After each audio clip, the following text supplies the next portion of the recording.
welcome to Savage Minds. I'm your host, Julian Vigo. Today's guest is Catherine Liu, a professor of film and media studies at UC Irvine. She is the author of Virtue Hoarders, The Case Against the Professional Managerial Class, and her book Traumatized, The New Politics of Suffering is due out with Verso in 2026. I welcome Catherine Liu to Savage Minds. I wanted to get you on the show some time ago when your book Virtue Hoarders came out, because the managerial elite class is something that I came to know a lot of through criticisms by Adolf Reed. Right. In a way, and I haven't obviously read your new book, but there is a crossover here. And I'm thinking about the way in which the managerial class has been fomented and buttressed by institutions from the private to the public to NGOs. And it's all fallen through this kind of discourse of empathy and of being your true self and the idea that other people suffer more than you. Hence, it's manufactured empathy. One has to wonder to what degree any of this is real empathy, because you're going for course training at your job to understand about how LGBTQI++ need your empathy. But nothing is mentioned about the working class people being underpaid in the mailroom, right? Yeah. Well, the bigger project on psychoanalysis, the reification of mental health and trauma culture, right? So the thing about a nation that has fetishizes feelings and recognition for feelings is something that you alluded to one of the questions you sent me, which was that if we are all just demanding other people recognize our feelings, and that once they don't, we feel like they're our enemies, they're hostile, they're mentally ill, that kind of exchange makes it really impossible to have social solidarity.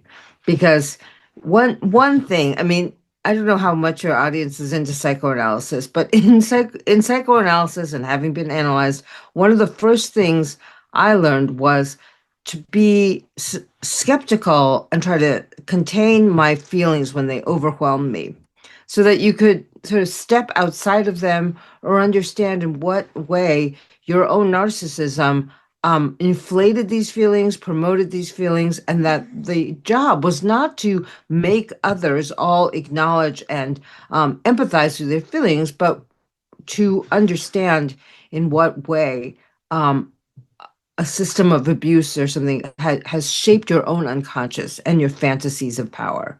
And this means that there's an unconscious that we have to deal with. And with regard to PTSD, there's a lot and trauma studies and how PTSD and the new left created trauma culture, trauma studies that sort of undergirds liberal left progressive ideas of intersubjectivity. This was the big project of Traumatized. I mean, so in the 50s and 60s, we had an explosion of psychoanalysis within the United States. Marilyn Monroe was being analyzed. A lot of Hollywood was being analyzed. The circles around Freud had, disbanded, and many of them were in exile in the United States. From Chicago to New York to LA, psychoanalytic institutes were founded by many of these Eastern European followers of Freud. There was also a huge exile group in London as well.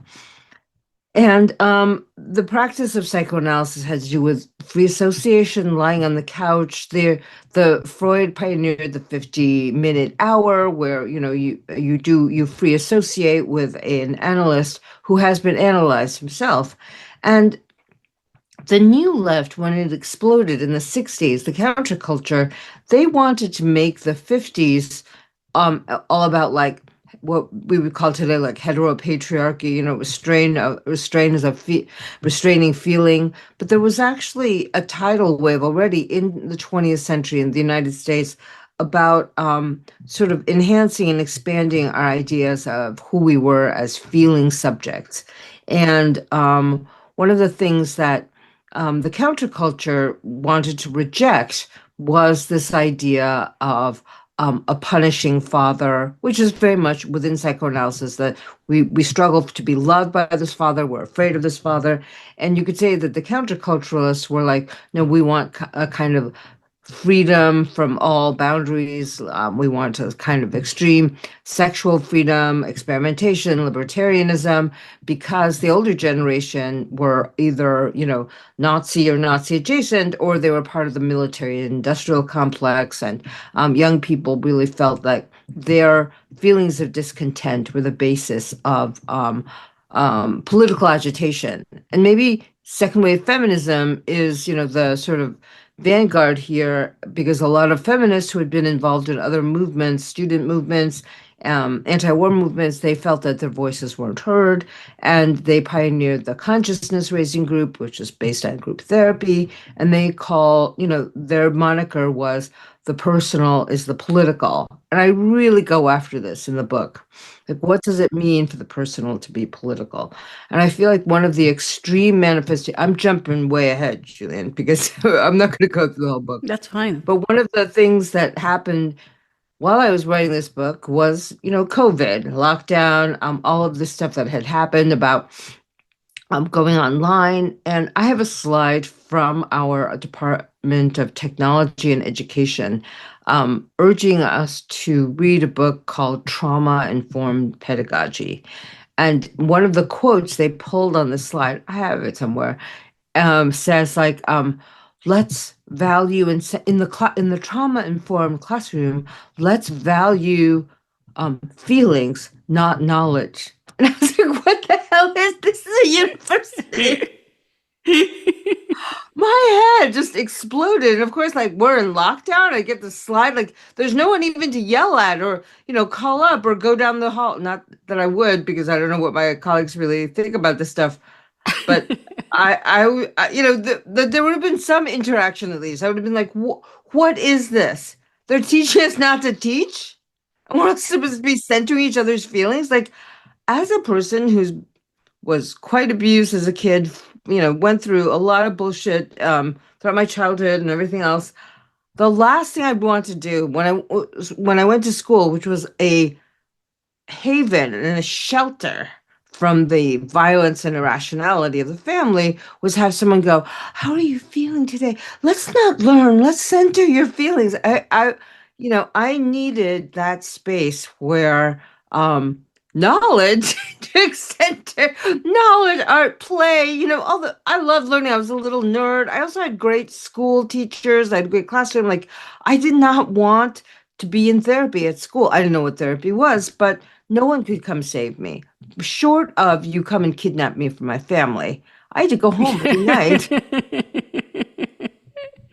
Yeah. Well, this is filtered into the schools even here in Italy. They sent us letters just this week saying, if you want your children to see the school therapist, and I told my daughter, if you need to see a therapist, we will go outside the school. School is for learning. And it's this kind of touchy-feely culture that we saw rise when we knew each other in New York. It was on the rise then. Every other kid was medicated. And it's worse now.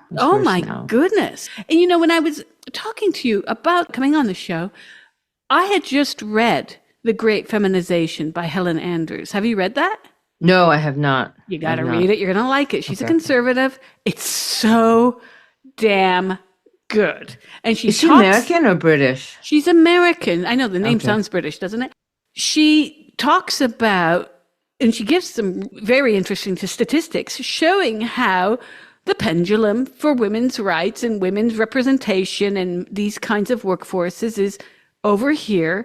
And she talks about, based on the title of your forthcoming book, I think you will like it, the emotionalization of the working space of professional class, and how, to hell with facts, I'm hurt. Let's have an encounter session here right now in the office. And this is some of the stuff that I have taken umbrage to, let's just say, over some of the methods that have been used. I saw this when I was in Montreal. They started to do this too, this kind of EDI-esque training. And I'm thinking, what's the point of this? I mean, are we being indoctrinated? Just tell us.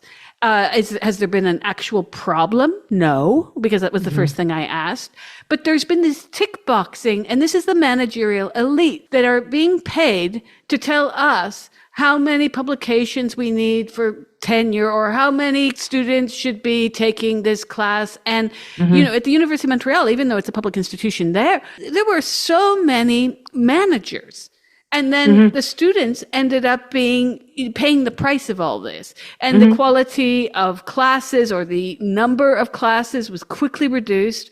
By the time I left, there was a massive war going on, and they basically turned everything into humanities.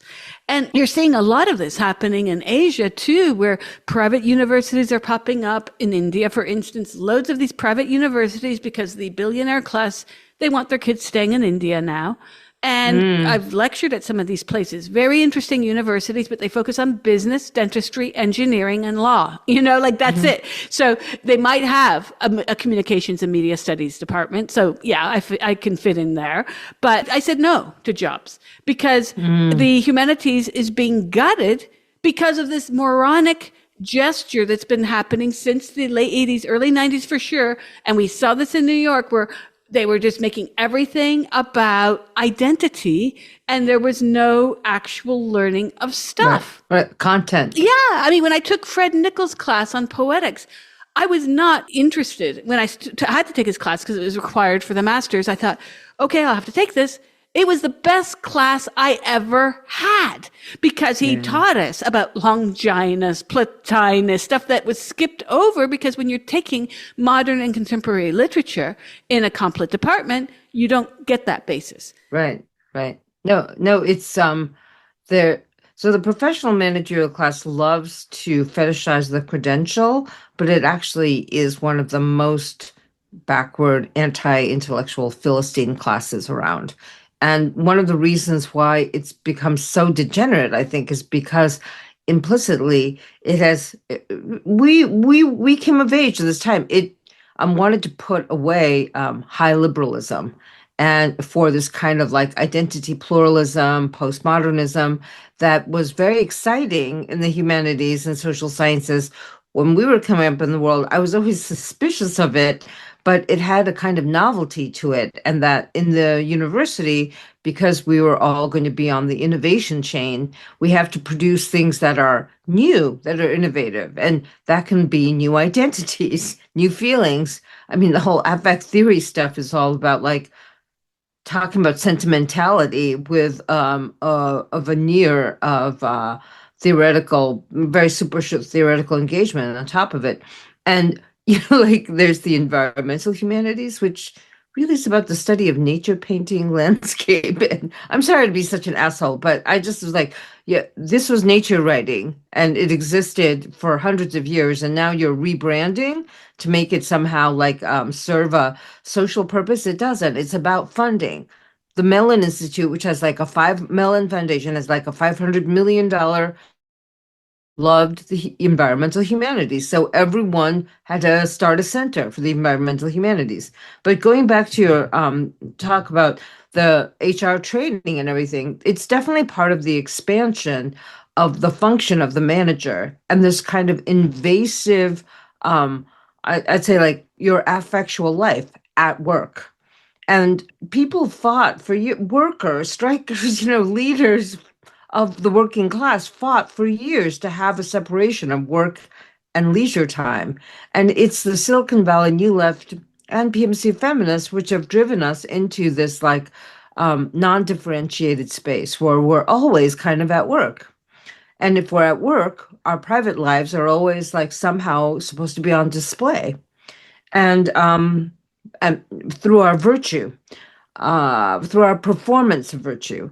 So one of the things that happened with the rise of PTSD as a diagnosis was that, it was a diagnosis that anti-war psychologists and psychiatrists were fighting for because the Vietnam vets would come home from the Vietnam War, were suffering from, long-term symptoms of, what they called post-traumatic stress disorder, and that Robert J. Lifton and a bunch of other activists psychologists wanted to work on creating this new diagnosis that would belong to the DSM-3. And once it's in the Diagnostic Statistic Manual, which is what people use to prescribe drugs and treatment in the United States, the DSM-2 is a very thin pamphlet.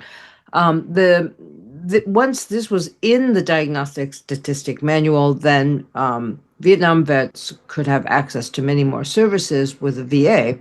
And this was a leftist or, left liberal idea. And by 1980, Robert Spitzer, who was the head of the American Psychological Association and by no means a progressive or even a anti-war person necessarily, wanted to move psychoanalysis and the psychoanalytic powerful people who had dominated the trade of psychotherapy and psychoanalysis. He wanted to marginalize them. And these were men and women, but mostly men who were getting older, trying to defend Freud's legacy. But, you already have like all these people questioning psychoanalysis. And this was a great time for them to expand the DSM-3 to make it into a checklist model of diagnosis, because the insurance companies had been covering psychoanalysis, and they came in, they were like, we want accountability. These treatments go on forever and ever. We're not going to pay. And so when the PTSD people came in, they're like, okay, we have a whole new way of assessing mental disorder. We want to collaborate with you. And a bunch of psychiatrists and these, anti-war people, they created this checklist model of diagnosis, and they got rid of any mention of the unconscious. And once you have like 10 symptoms from, bipolar 2 or, and then 15 symptoms for bipolar 3, and the drug companies realized that if they could say that their pill, like let's say depression, Prozac, could treat 6 out of 10 symptoms of depression, then they could apply for accreditation from the FDA. And so we began, I don't want to get too far into the weeds of this, but the whole disposition, the apparatus of diagnosis became a matter of data, statistics, checklists, which we now know as listicles on the internet, and drugs. Yeah. And the drugs that could treat it. And so the talking cure, which is a form of treatment that is very labor intensive, takes a long period of time, that was increasingly marginalized in the practice of psychology, psychotherapy, and psychiatry. But lest we just blame the callow New Left people and their complicit comrades in the psychiatric institutions who were high-level PMC types and who wanted to have equivalent forms of diagnosis as other doctors, right? Psychiatrists are the least well-paid doctors. The floor of mental illness is always very unstable because there is no biological basis for a lot of mental disorder. Like there's no bacteria, there's no empirical evidence that will say like, oh, this lesion in the brain causes this kind of schizophrenia. But the psychiatrists of 1980, they really wanted something like this. So what they came up with were statistically compiled lists, and they wanted to have the biological basis of human neurocognitive disorder. And this is still the brass ring that psychiatry is chasing, and this is still not identifiable. There is no like molecular basis for disorders, except that there are chemical imbalances that like a hard drug like lithium can treat in terms of psychosis, right? Lithium is a really, really effective antipsychotic drug, but it is not a cure-all. It abates the symptoms, and then a person on lithium should probably still be in the talking cure treatments. But once you have the symptoms abated, then you have like you have a chemical solution to a psychological problem. And deinstitutionalization, if I can just go, sorry to make this so crazy, but when they closed down all the insane asylums because they were sites of like terrible abuse, allegedly, and One Flew Over the Cuckoo's Nest showed us like all these nurses that were abusive to the patients, doctors were indifferent.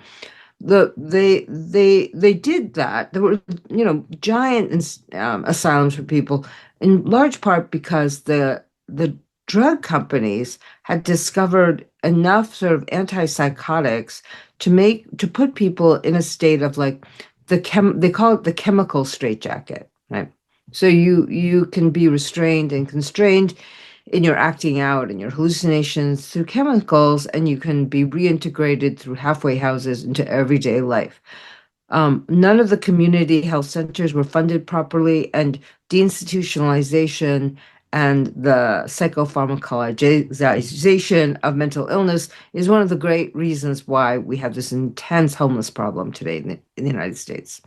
So, sorry, that was a lot, but No. But that was also linked to a lot of cuts I remember that Reagan had made. Reagan accelerated them, but JFK actually started it because his sister, Rosemary Kennedy, was mentally impaired. Joseph Kennedy was a notoriously abusive asshole father, and he had her institutionalized, and she was lobotomized. So the entire Kennedy family were horrified by this, and the deinstitutionalization drives started under JFK's administration. But what he wanted to do was to have people not, warehoused in these large, 5,000 person mental hospitals. He wanted to have like community funded halfway houses where people could be reintegrated into society. Oh, interesting. That never happened. That never happened because, government cuts came out. He was assassinated. The government, austerity promoted cuts to social and community services. And then Ronald Reagan really drove the nail into the coffin of the institution. But so many things that we think are the Republicans' faults were actually initiated by a kind of libertarian left ideals of like freedom for the individual too. That's right. So you can be free on the street. You don't have to, you can be free to die on the street. That's right. Well, in Italy, you had the Bersaglia law. The center he had was in Trieste, and he advocated for the shutting down of the hospital in 1978. The law was passed 2 years later. And this was linked to, in fact, an idea that there could be a continued reliance on medication. There would be disparities in access to holistic care, that they could have a reduced institutional control, integrated care models, pharmacology as one tool. So this was happening as well in Europe. In fact, Bersaglia was sort of this kind of linchpin moment, and then it set off around the rest of Europe. What year was this? This was in 1978 that he perfect time. That's the time. Made the reform. He forced the reform, but the law was passed in May 1978. But it was in 1980. There was another law. I'm sorry, I'm not remembering it all offhand. But it's there's a great film about it too, by the way. And speaking of films, I guess the Kennedy family, Grey Gardens, if you want to go at the other side of that. Oh yeah, that's a great film. So the other thing I wanted to say too was there's a key figure here, Michel Foucault, who wrote about the asylum as one of these institutions where power was deployed. And this really, like, the American Foucauldianism, the American reading of Foucault, really meshed well with American libertarianism. Yep. So they read Foucault as someone who was just anti-institutional. The school, the church, the asylum were, things that he talked about. The practice of sex and talking about sex was something that they adopted as a way of talking about gender and anti-normativity. The other thing about the Foucauldians was that, in a time of the Cold War and then the end of the Cold War, Foucault very ambitiously and directly said that he was offering a new way of looking at history that was in defiance of the dogma of the French communists and and the French Marxists, who were, the last to abandon Stalin. So what this means is that for him, history was not made by class struggle. It was made by this thing that he called the epistemic shifts. And it's almost like describing like an earthquake. It's almost naturalized, like there's a tectonic shift in the way that human beings created forms of power. And for all the American libertarian, graduate students, they love this idea that power was bad somehow, that having power was bad. No leftist would think that, but now all the graduate programs, still the graduate students are like, yeah, we analyze power, we critique power. It's like, what does that even mean? It's not even capital. Who has power over you? But Like don't you think your Foucault boss. was bastardized in the States? You've got a lot of people in the States criticizing him and blaming him for gender identity Right. ideology. And I'm like, but no, he would have combated that. He was against the Right. rubber He would have stamping of hated identity. that. Yeah. But at this point, it's about American Foucauldianism. And one of the great things about his actual historicization, I was going to say, he was an anti-Marxist. He was creating a new way of writing history, right?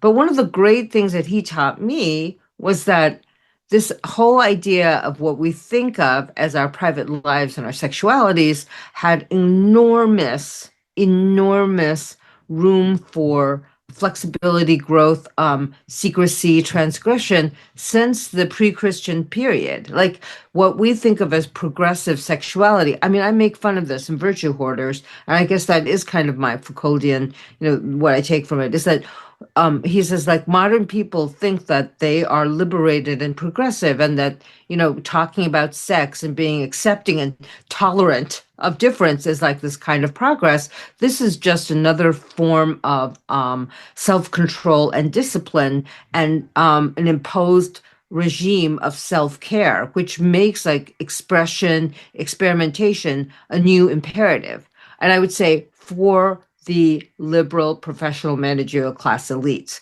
Like everyone else is backward on sex, but we're so liberated. We have this idea of sexual expression that makes us more whole as human beings. And this is actually behind a lot. Foucault is critical of this, but this is behind a lot of PMC feminism and identity politics. So in that sense, yes, they're bad Foucauldians. But for better or worse, they understood like baby Foucault just promoting transgression as a kind of anti-power move. Foucault always wrote that transgression always only strengthened power. Like having the whole idea of transgression is this Christian thing that strengthens the power of the prohibition of the norm. So if you build an entire politics on anti-normativity, you end up strengthening norms. And in a way, like from like I don't know, a high liberal combined with Marxist point of view, I would say the thing that we really lost is this idea of robust political participation where we perform in a more stoic way, and then this barrier, this boundary that protects our private lives in which we do whatever we want, which for Foucault was like going to San Francisco and cruising gay bars because he didn't have the equivalent in Paris. So that his life as an intellectual would be completely separated from his practices of BDSM or whatever. But what we have in identity politics is my personal life should be my politics, should be my intellectual life. And that's like, what?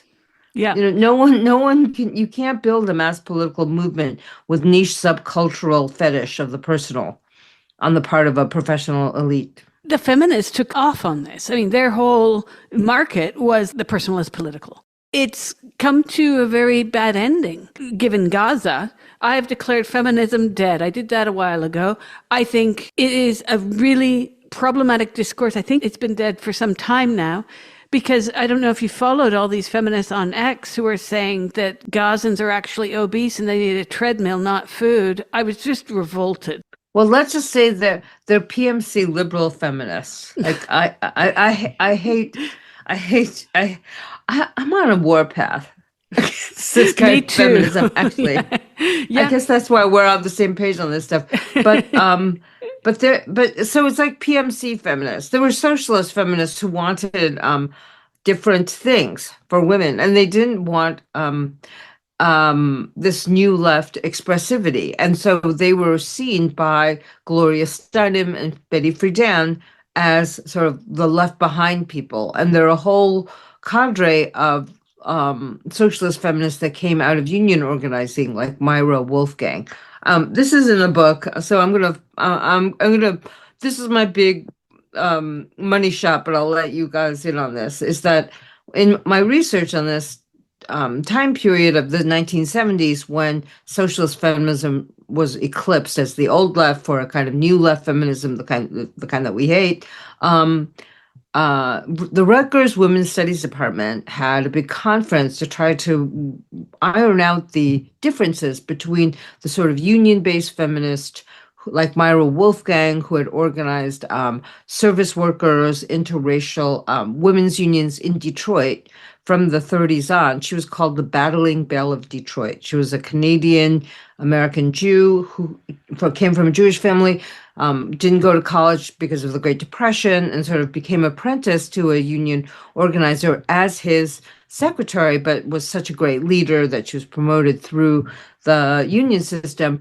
And she was put in a debate with Betty Friedan, the author of The Feminine Mystique, a great book on how upper middle class women were wasting their lives in suburban homes, choosing chintzy, the color of the chintz of the wallpaper, and she, during the debate, Betty Friedan called Myra Wolfgang an Aunt Tom. Ooh. Yeah, in front of an audience of hundreds of women who had gathered to talk about, how we can reconcile old left feminism with new left feminism. And they were willing to go there, the new left feminists, because Wolfgang was working with men in unions. Mm-hmm. Friedan was married to like a very wealthy upper middle class suburban guy, but she wasn't called a Aunt Tom because she was espousing this kind of what we call today like rad lib feminism, like we need to be separatist. And there was also Gloria Steinem, who, by all accounts, was on the payroll of the CIA to divert the energies of left feminism into this glossier form of feminism. You're listening to Savage Minds, and we hope you're enjoying the show. Please consider subscribing. We don't accept any money from corporate or commercial sponsors, and we depend upon listeners and readers just like you. Now, back to our show.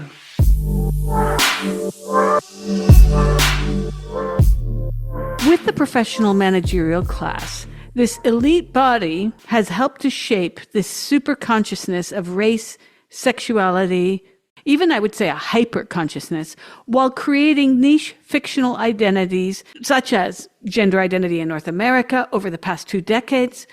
And this is what I call the circus clown car, where it's a sideshow that has served the managerial elite quite well, such that they no longer have to address the working class issues of jobs, housing, health benefits.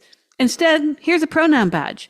The left, as a result of all this, has collapsed due to these boutique identities that have crashed in on any discussion of material reality. Why has this happened, that the left has allowed itself to be absorbed by what is essentially neoliberalism and by folks who paradoxically think that they're leftists? I mean, it all beggars belief. You've seen them. I'm a leftist. I know. No, the one thing I will say, and then I'll try to answer a question, because there's, when you think historically, there's not one reason, but there are many reasons, and we can talk about those.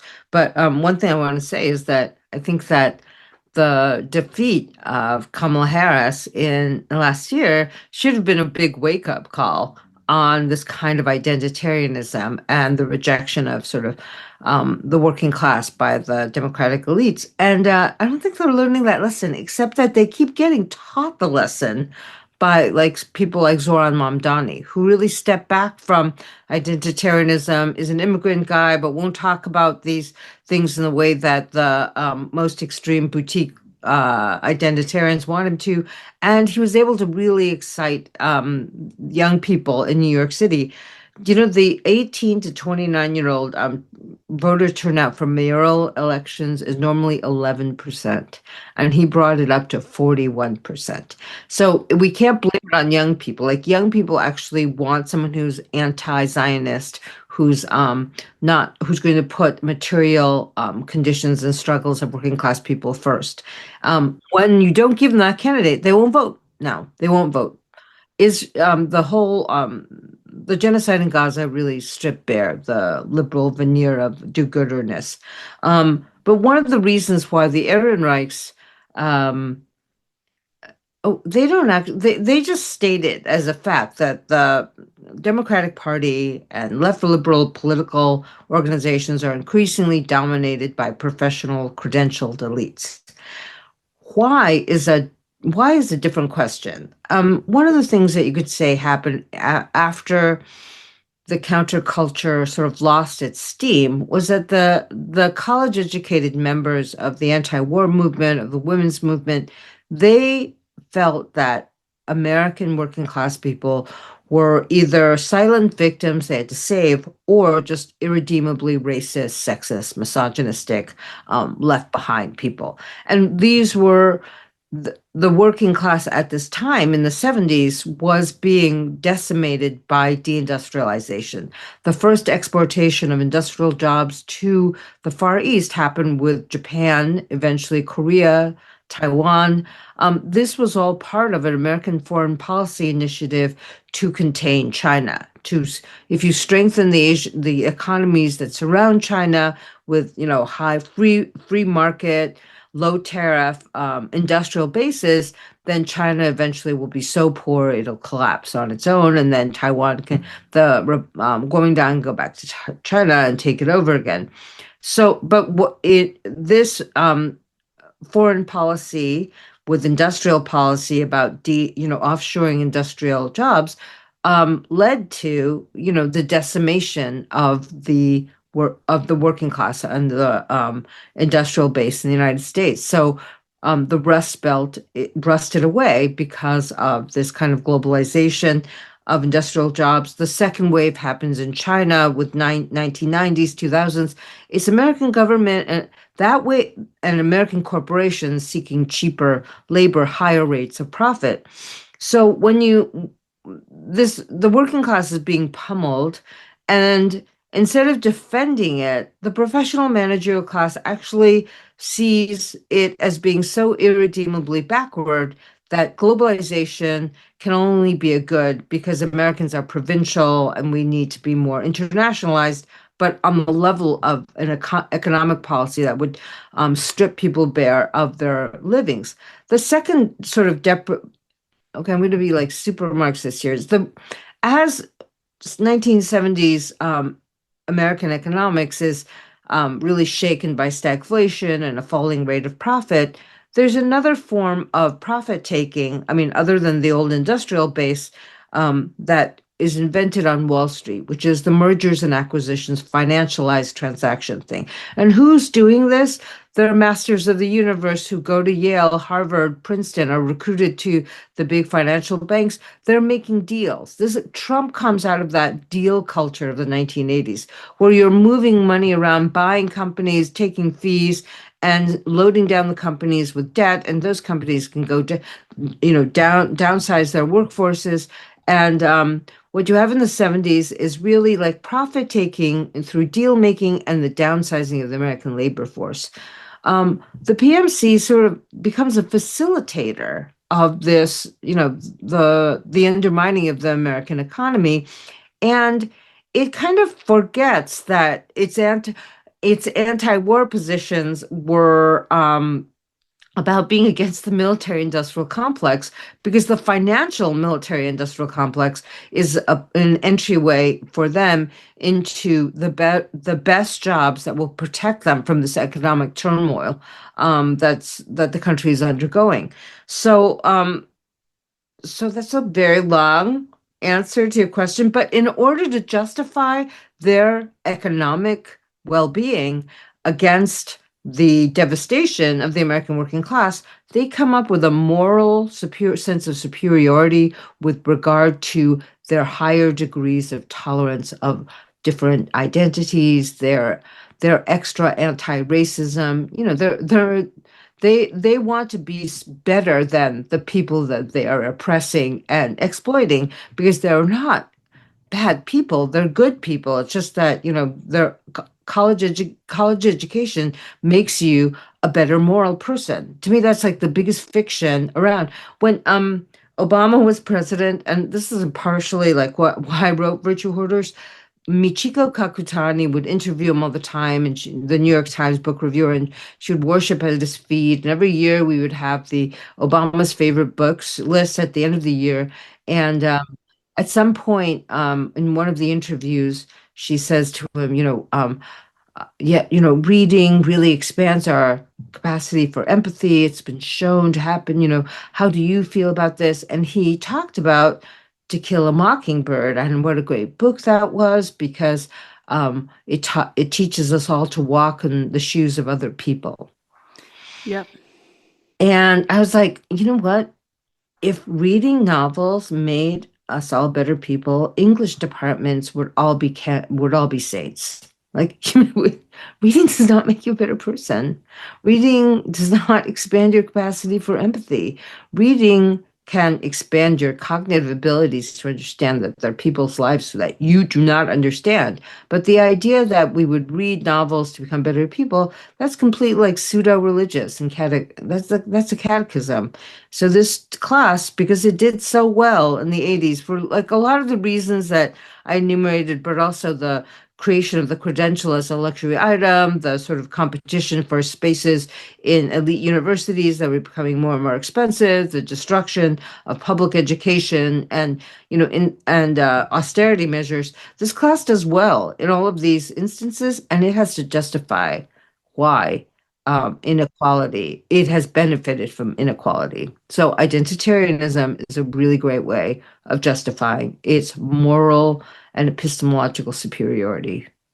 The Helen Andrews piece, to which I referred earlier, she talks about this and the rise of in the professional managerial class, the numbers of women in these roles. And she writes, everything you think of as wokeness involves prioritizing the feminine over the masculine, empathy over rationality, safety over risk, cohesion over competition, end quote.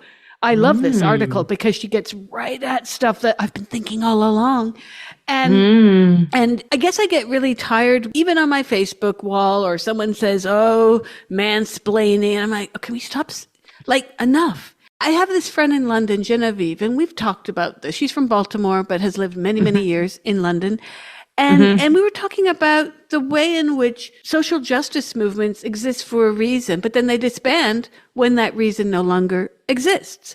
And I think identity politics has held on to that. You can call it a raison d'être, but it's an empty raison d'être because there's no reason left. It's almost like the NGO model. I was just yesterday speaking with someone about this. I had on the show Alex Duval, who's a specialist in genocide in Sudan, but he's a genocide expert at Tufts. We were talking about the book that I really wish I had read 20 years earlier when I came back from Haiti in 2010. I read this book called The Lords of Poverty, Graham Hancock, 1989.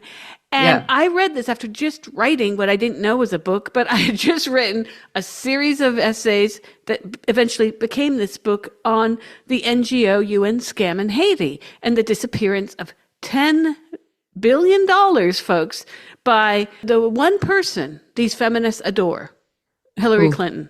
So this foundation robbed one of the poorest countries in the Western Hemisphere. It's Haiti or Bolivia.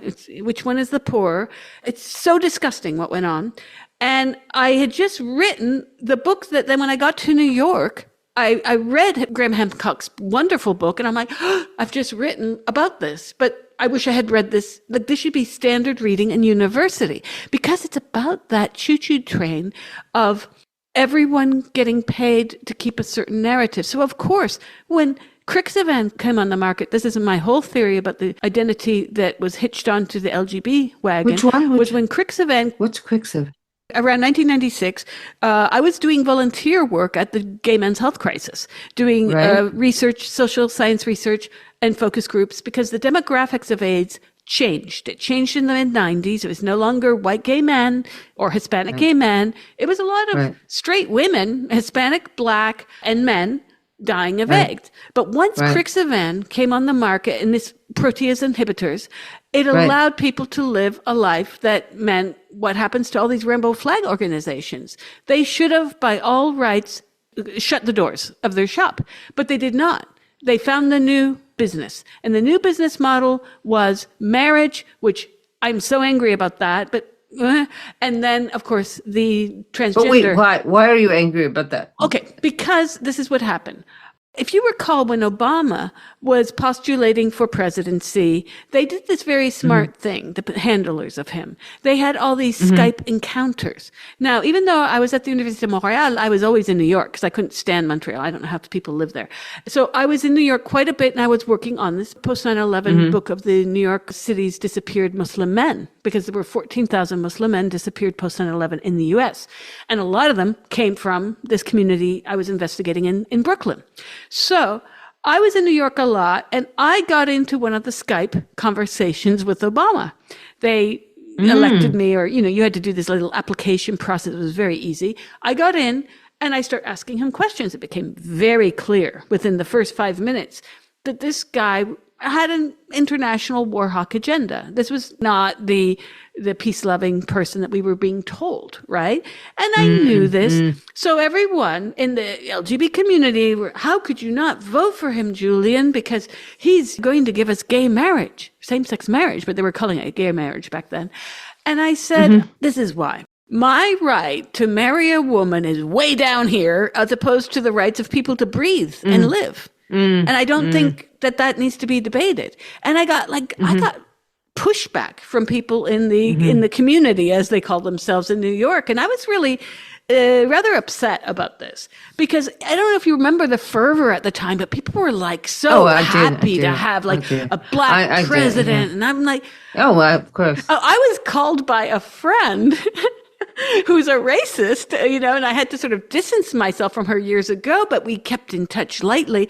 And she accused me of being racist for not voting for him. And I'm just like, what planet am I on? But this is the thing. We're in this kind of strange world where this was, again, the PMC class was omnipresent with the handlers of these politicians. You know that GLAAD was behind gay marriage, and then it's an NGO, and it needs to keep having a reason to exist. So once gay marriage was achieved, they went into a crisis, and there were very, very wealthy gay men who wanted to keep pursuing its power as an entity in the NGO industrial complex. And I think that a lot of the identitarian issues are now driven by fundraising and by these powerful NGOs. And this is, Ezra Klein and that guy, and Thompson, who wrote the book Abundance, they get it right to a certain degree, but then their whole book doesn't mention the working class or any kind of redistribution at all. But, their idea was that the Democratic Party is stymied by these different powerful nonprofits who make them take positions that aren't necessarily popular in order to get endorsements for their candidates. And I think that to a certain degree that is true. But so they say, like, the Republican Party is a properly political party. The Democratic Party and its candidates are beholden to the NGO industrial complex. And we saw that play out with gay marriage because, in our lifetime, whatever we think about gay marriage, gay rights has, and identity, visibility has been one of the great achievements of American liberalism. But they can't live with that. They have to create another kind of phobia that then they can put onto people. I mean, my parents couldn't even say the word gay in the 70s and 80s. And then, and then their friends came out as gay. My friends were gay this was just like so normalized, and they were just like very accepting people by the end of their lives. Why can't we take that win? Why does it have to be like another thing that we can punish ordinary people with? Well, because the PMC controls the NGO industrial complex. The NGO industrial complex needs to keep the status quo intact so that capitalism never changes and that it can serve the purposes and the causes of its rich donors. That's right. In fact, it's that Upton Sinclair quote. It's difficult to get a man to understand something when his salary depends upon his not understanding it. That's the NGO class right there. And Haiti, oh, so to go back to Haiti, I think that Haiti is part of this, of it needs to keep being able to line its own pockets with fundraising causes. And Haiti becomes like this way for the Clintons to continue fundraising, pretend to do good. And it is like all the it's an atrocity, but all of these things are like unbearable to look at. So then we simplify and deny, and we live in the state of exquisite denial. The Democrats did that. Haiti is on the Democrats' bailiwick. Going back to the feminists refused to see the problems with their saint, Hillary Clinton. And I'm like, Honduras much? Libya much? I mean, you guys claim to be feminists, but they raped Gaddafi with a bayonet. Does this not bother you? And the whitewashing of Libya itself, the whole representation of Libya in the US is so upside down, it beggars belief. So they're operating on this kind of Rachel Maddow information level, you know? Mm-hmm. It's all very outrage politics about these men. And the only interesting thing, according to American media, were his female cadre of bodyguards. But other than that, Libya has been completely destroyed and purposefully misrepresented. Well, it's also been destroyed. Yeah. Yes, we went in and destroyed one of the most stable and wealthy countries in all of Africa. And in many respects, there are economists who say it was much more stable than South Africa. So to hell with that. And there are many people who maintain that this was a more Marxist country than anything we've seen in recent history. Yep. So like or hate Gaddafi, but this is also very similar to what the feminists have done over the past 2+ years over Gaza. There is a blind spot and a very huge racism within PMC feminism, but I would just say feminism because I've lived all over the world. You don't see feminist groups like worrying about how they're going to wear this or they wear the chador and they like the chador. And you've got these feminists in Italy here. Every other post is about women in chador. And I'm like, why don't you fix the problems here? Because we have a lot of problems here. There's so many problems in Italy for women. If you want to get a job in academia, you have to do this ridiculous circus of submitting all your publications. But guess what, Catherine? Only the last 5 years, i.e. since lockdown, only the last 5 years of publications matter. They don't look at, it's insane. So who can afford to work full time and do this ridiculous upkeeping of their bureaucracies are the elite classes. It is insane. So I get really sort of annoyed with the way that feminism, not just in Italy, I don't want to pick on Italy, but feminism in the West has become all about demonizing men. Men are born rapists. Men are, if they're Muslim, they're hyper rapists. And this kind of rape fantasy projection that we've been living through since easily 2023, but I would say earlier. No, Traumatized will show that it is much earlier. It's much, much earlier. Yeah. I mean, the big guru and saint of trauma studies in psychiatry is Judith Herman, who wrote that book, Trauma and Recovery. And I'm not going to say anything more about this until, you all get to read it. But all of her clinical work was done. She was a Harvard, Cambridge psychiatrist, psychoanalyst. This is hardly mentioned anywhere, but all of her clinical work and with rape victims and survivors of sexual assault was done in the Boston suburb of Somerville, which was highly Catholic, Irish Catholic, and working class. Now it's much more gentrified. It's becoming, a suburb of Cambridge, really. But there is little to no mention of the class problem. The economic issues associated with working class marriages and working class women and their partners is brushed aside, and the path to recovery, where she talks about safety as being really important, mentions economic safety, but only in passing, because as a Harvard psychiatrist, she cannot imagine, or maybe it was during the 70s, there was more social safety net. She can't imagine the difficulty of a working class woman who wants to leave her husband finding financial and economic, physical housing safety. Just like it's one of those things. Okay, once you get that safety, then you can start getting in touch with your feelings and your past and blah, blah, blah. So this, I'm going to say, is a lot of PMC credentialed elite feminism, I think, steal valor from people who have been victims of serious kinds of violence with many, many different causes, among them economic anxiety, working class life, and economic precarity. Many women in America don't leave their spouses because of the lack of portability of health care. Do feminists talk about this? No.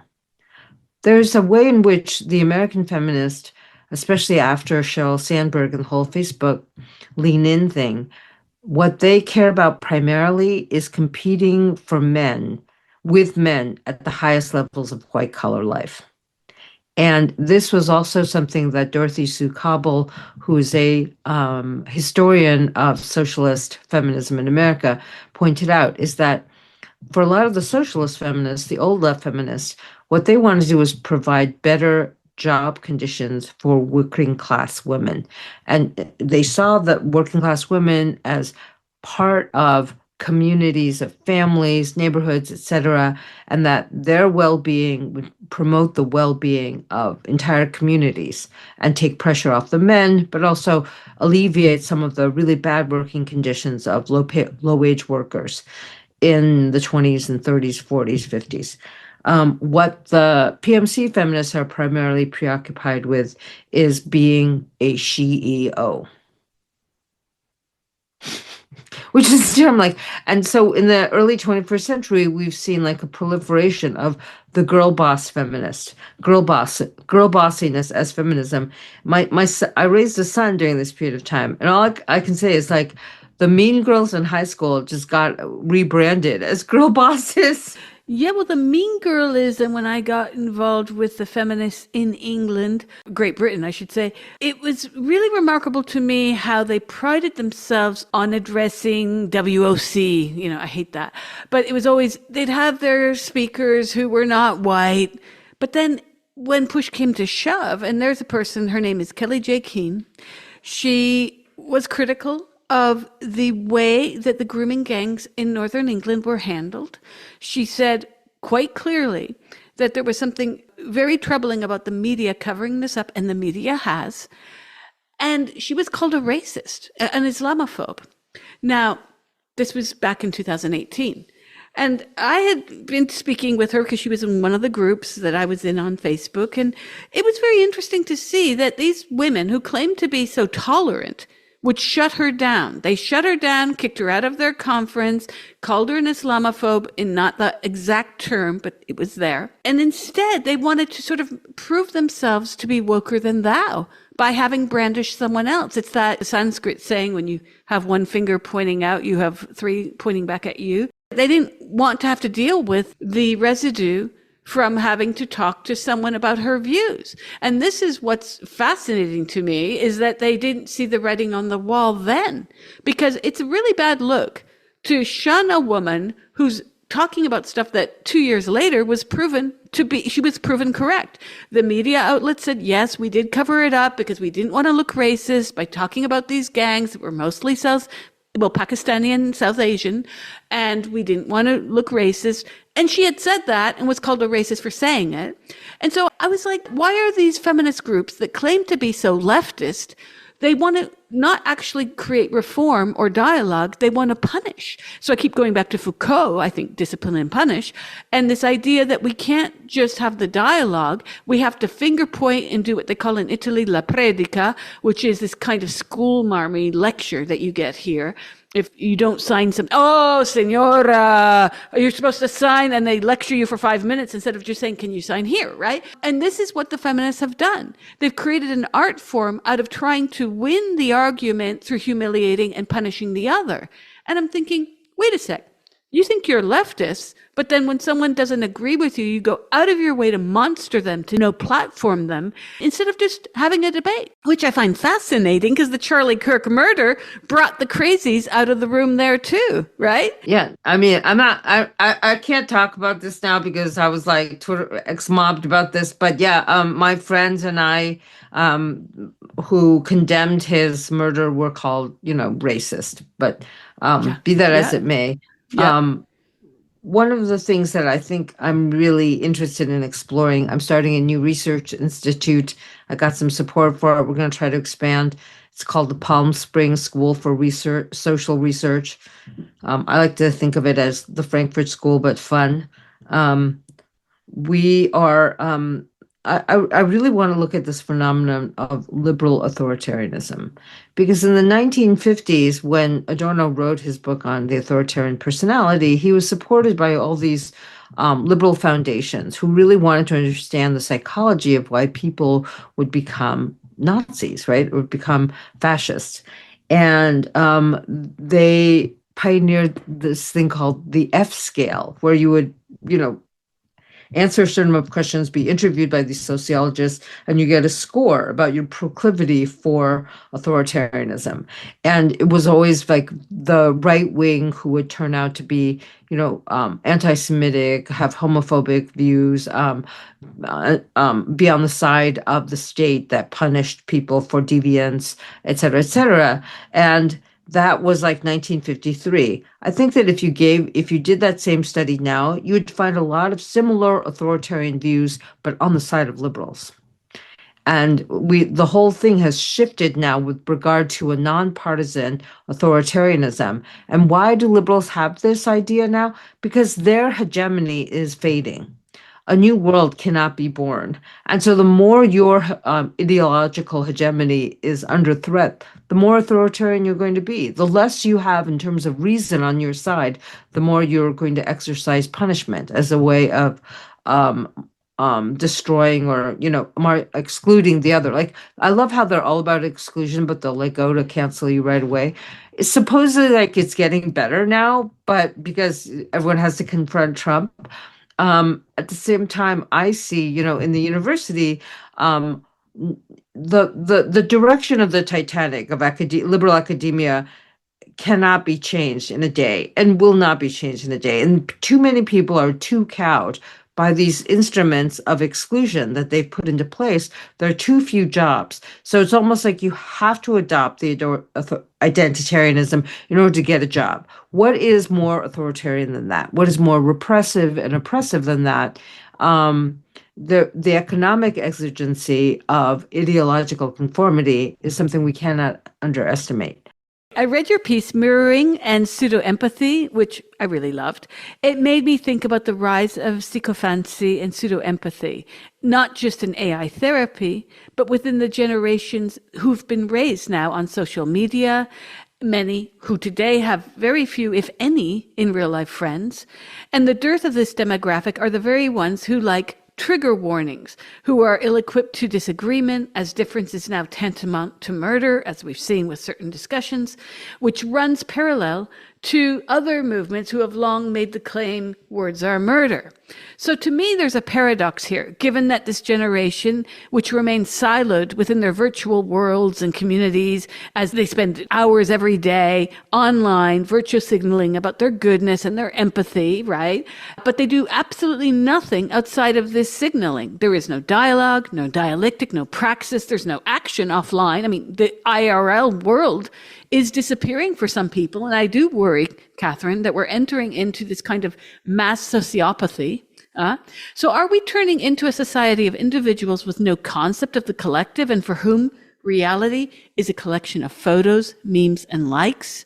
What do you think about this? Well, we're almost there, but not quite there. I do think there are positive signs of resistance against this, like the virtualization of everything. I think the COVID isolation, magnified this for a whole for generations of people. Among my students, though, they are much less into the trigger warning thing than like students 10 years ago, to be honest, right? They don't even, that's not a thing that comes up anymore. I do warn them about content and things like that, but I feel like a complicity with them about making fun of a certain kind of highly bureaucratic controlled language. On the other hand, I do think that they are very, very well aware of the fact that their lives are being mutually surveilled through the apparatus of social media by their peers, by their peers' peers, and they feel trapped by that. Um, I'm teaching a course in the romantic comedy, and we talked about the meet cute. We talked about I do a very, very structural, I hate to say this word, taking apart of the plot points of Hollywood romantic comedy from the 1930s. And so you have the meeting, you have fun together, you have obstacles arise. This is, highly conventionalized and great when it's done well genre. And we were talking about the obstacle arise element. And for them, obstacles to like actual risk taking in love, risk taking in partnerships, risk taking in just sexual erotic experience, the biggest obstacle they said was the fact that they felt that everything they did was visible to other people. So if they made a romantic mistake, if they slept with the wrong person, if they had a bad breakup, if they, behaved in a risky way, everyone would know about it right away. And that to them was like the inhibiting factor because I was like, your generation just wants safety, just want to cuddle with each other. You prize friendship over desire. What's up, guys? And they came back at me and said, we feel that everything we do is visible or will be visible. There is no private space anymore. And, I really like listened to them about this. And I was like, this is really incredible. I mean, talk about the panopticon, right? We go back to Foucault. They have been raised in the panopticon. Mm-hmm, mm-hmm. And it's terrifying and they know it. And so I was very like anti-AI and I for the first time in years, I corrected papers by hand. Usually I do it through interface or I make them print it out. I made them write their exams in class with me. And I had no resistance at all. No one said, "Oh, I can't write. My handwriting is terrible. My handwriting is terrible." They were just like, "Yes, okay, let's do it." And it was a much more real and direct, apprehension of their abilities and their thinking just through handwriting. It was incredible. So I don't.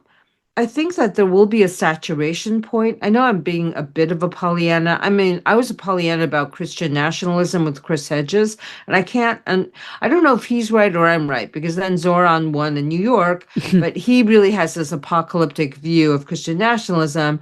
And with regard to like young people and the, media ecology in which they inhabit, I also think like there's going to be a saturation point and there's going to be some kind of massive social transformation that can take place if people can be social again.